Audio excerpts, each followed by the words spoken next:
Hey, my name is Max Goldstein. Today we are picking up a CG3 Plus. Tamarack installed winglets on this plane. Let's see what the performance is gonna do.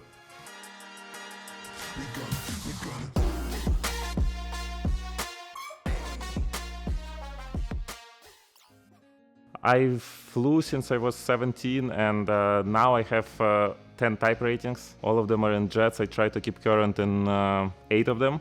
Most of what I do now is I do mentoring and type rating training. I flew every CG out there from a straight CG up to a CG4.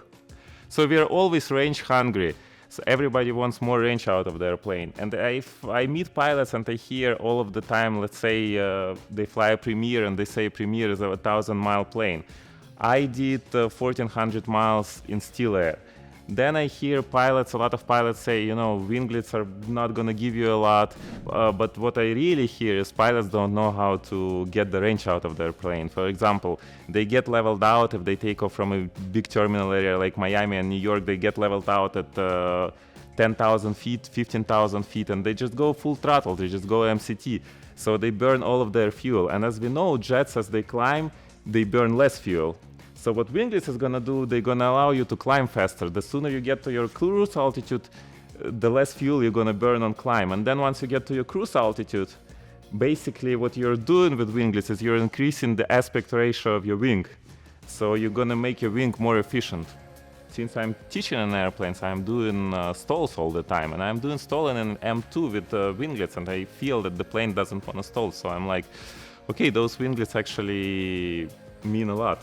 And just from the physics, winglets should save you about 3 to 5% of fuel. So if you think about it, if you operate your own jet, 3 to 5% of fuel saving is not that much. But what matters is if you got a mission where you have to make a stop, right? And winglets is gonna allow you not to make the stop, because each stop is actually gonna increase your trip time by up to 2 hours. Just think about it. You have to descend, you have to make an approach, you have to land, you have to get fuel, taxi out, climb again, right? So in reality, you lose about 2 hours. So if you got winglets and you got a mission to go 2,000 miles somewhere or even more, that's basically the right installation for you. But we're gonna see what they actually do on a CG3 Plus. I never flew a CG3 Plus with winglets.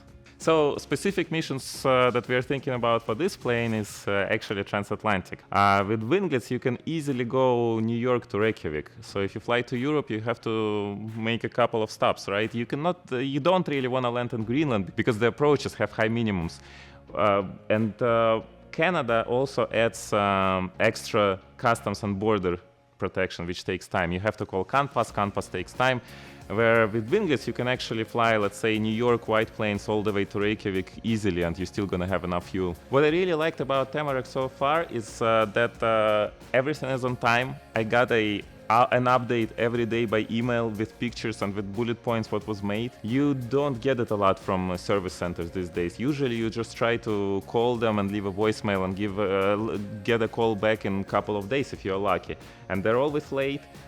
They're always over the budget. With Tamarack, everything was on budget, on time. I got an update every day. I was able to iMessage somebody from Tamarack and always get a reply within like literally 5 minutes, which is far beyond what you expect nowadays. As far as performance, I'm gonna fly this plane a little bit and then I'm gonna do a full-blown review on my channel. My channel is called Max Jet Review. You're gonna see a link down below. Go to my channel, watch my videos, subscribe, and hit a like button for this video.